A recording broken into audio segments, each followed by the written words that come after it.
মানে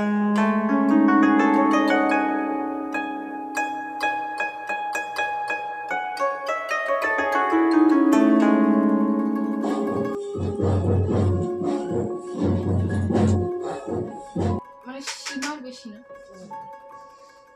আর মুখে কাট কাট না।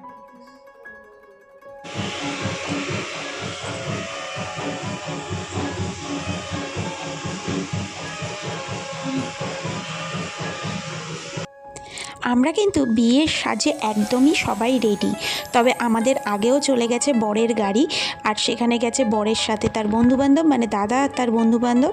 তারপরেও কিন্তু একটা বাসও চলে গেছে। তো যারা যারা আগে রেডি হয়ে গেছিলো তাদেরকে পাঠিয়ে দেওয়া হয়েছে, আর আমরা বলেছিলাম যে আমরা ধীরে সুস্থে সেজে গুজে যাব, যেহেতু বিয়ে বাড়িতে যাওয়ার একটা লগ্ন থাকে, সেই সময় বিয়ের মণ্ডপে অন্তত বরকে পৌঁছাতে হবে, তাই আগে আগে সবাই চলে গেছে। আর আমরা যারা একটু লেটে সাজগোজ করেছি তারা আমরা যাব নেক্সট বাসে ধীরে সুস্থে, আমাদের কিন্তু কোনো লগ্নের ব্যাপার নেই। আর আমরা কিন্তু যে কজন গেছি ফুল মস্তি করতে করতে গেছি, তো সব সময় ভিডিও ক্যামেরা ধরে রাখাটা সম্ভব নয়। আর আমার গলার অবস্থা দেখেও বুঝতে পারছো যে মানে গলার স্বরটা এত বিশ্রী হয়ে গেছে। এখন তো তাও কথা বলতে পারছি, এই দুদিন আগেও কথা বলতে পারছিলাম না ঠিক করে, এত চিৎকার চেঁচামেচি করেছি, এত আনন্দ করেছি। তো চলো, যেটুকু ভিডিও আমি তুলতে পেরেছি, তোলার চেষ্টা করেছি, তোমাদের জন্য রেখেছি, সেটাই তোমাদের সাথে শেয়ার করলাম।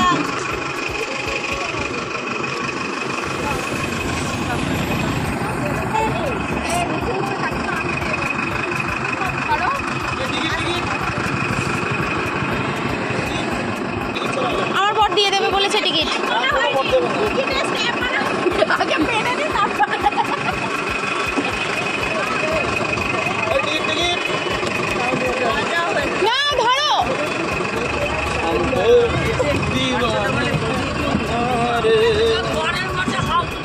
ও এরা আগে এসে বসেছিল।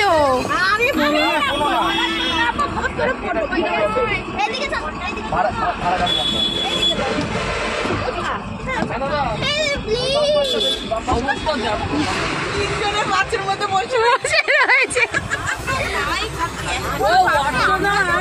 অর্চনা খুব হাসি পাচ্ছে না? এই এপাশটা বসবো, সবাই এক একটা আলাদা আলাদা।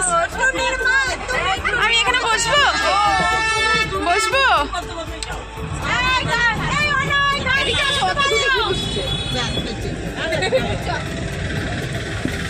দাঁড়া, আসছে অনেক। গান চালাও, নাচবো।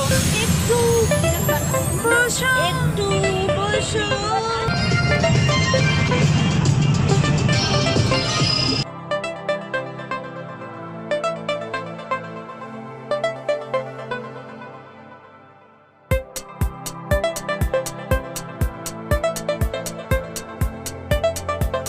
বাসের মধ্যে কিন্তু আমরা খুব প্রচণ্ড পরিমাণে হই হুল্লোড় করেছিলাম। আর মানে এই টুনির মা থেকে শুরু করে দিলবার থেকে শুরু করে চোখ তুলে দেখো না কে এসেছে, এইরকম বিটের যেসব গান আছে প্রত্যেকটা গানে নেচেছিলাম। আর আমার বরের ডান্স তোমাদেরকে কি বলবো, বাসের মধ্যে ভুড়ি দুলিয়ে কি ডান্সটাই না দিল। বাট আমার সৌভাগ্যক্রমে ওর ভিডিওটাই তোলা হয়নি, তবে আমরা কিন্তু ফুল মস্তিতে ডান্স করেছিলাম। এখন তো দেখছো আমি বসে বসে ডান্স করছি, এরপর কিন্তু সবাই মিলে দাঁড়িয়ে দাঁড়িয়ে ডান্স করেছিলাম। তো কিছু কিছু মুহূর্ত তোমাদের জন্য থাকলো।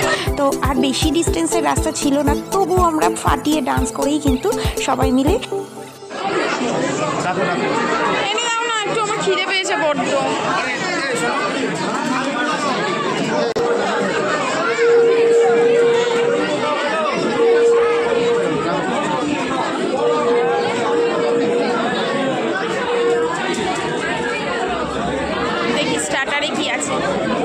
ভাই বেবি কর্নার, ওটা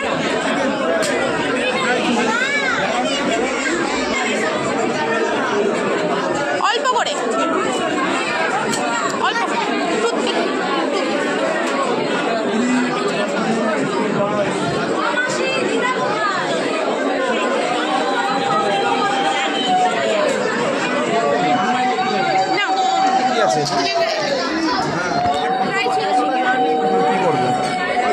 আমি খাবো না।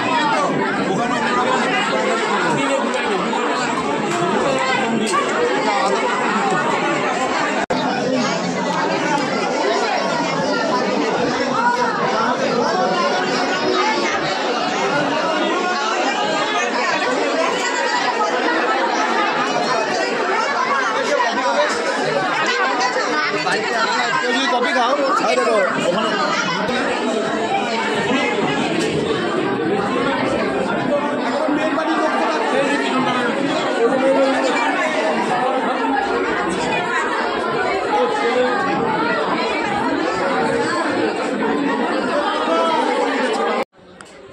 আমি কিন্তু বিয়েবাড়িতে ঢুকেই প্রথমেই বর বউয়ের মুখটা দেখেই চলে গেছিলাম স্টার্টারের মুখ দেখতে, কারণ মেকআপ করতে বসেছি অনেকক্ষণই আর বেশ খিদেও পেয়ে গেছিলো। আর বাসের মধ্যে এত নাচানাচি করেছি, খিদে তো পাবেই, তাই গিয়েই আগে টুকটাক স্টার্টার খেলাম। দেখতেই তো পেলে ক্রিস্পি বেবিকর্ন ছিল, তারপর ড্রাই চিলি চিকেন ছিল, ফুচকা ছিল, কফি ছিল, তো টুকটাক সবই কিন্তু একটু একটু করে টেস্ট করে নিলাম। তারপরে আবার ডান্স দেবো বলে রেডি হচ্ছিলাম, কিন্তু তার আগে আমার বর বললো চলো কয়েকটা ছবি তুলে দিই। তো এই ছবি তোলার কথা শুনলে যে কোনো মেয়ে কতটা বেশি এক্সাইটেড হয়ে যায় সেটা তো তোমরা জানো, আর যখন বরের মুখ থেকে শোনা যায় যে ছবি তুলে দিচ্ছে, তো চলো কী কী ছবি তুললাম সেগুলোও তোমাদের সাথে নিশ্চয়ই শেয়ার করবো।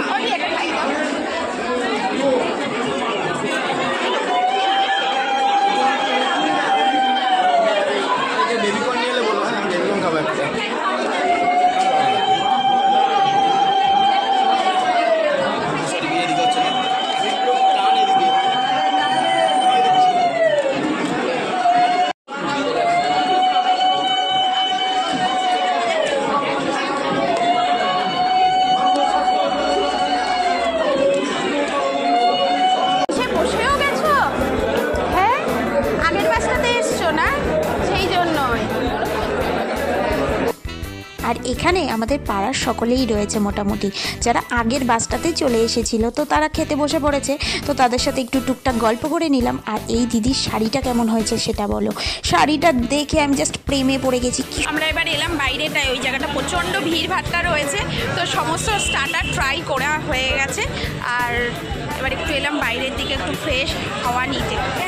তো এখানে কিছু ফটো টটো ক্লিক করব, তারপর আবার যাব ভেতরে। এখন বিয়ের হচ্ছে আর প্রচুর ভিড় রয়েছে লোকজনের, তো স্টার্টার ট্রাই করে চলে এলাম বাইরে। বাইরেটা ঠিক এই রকম, আর এর অপোজিটেই হচ্ছে ঘোলা থানা পুলিশ স্টেশন।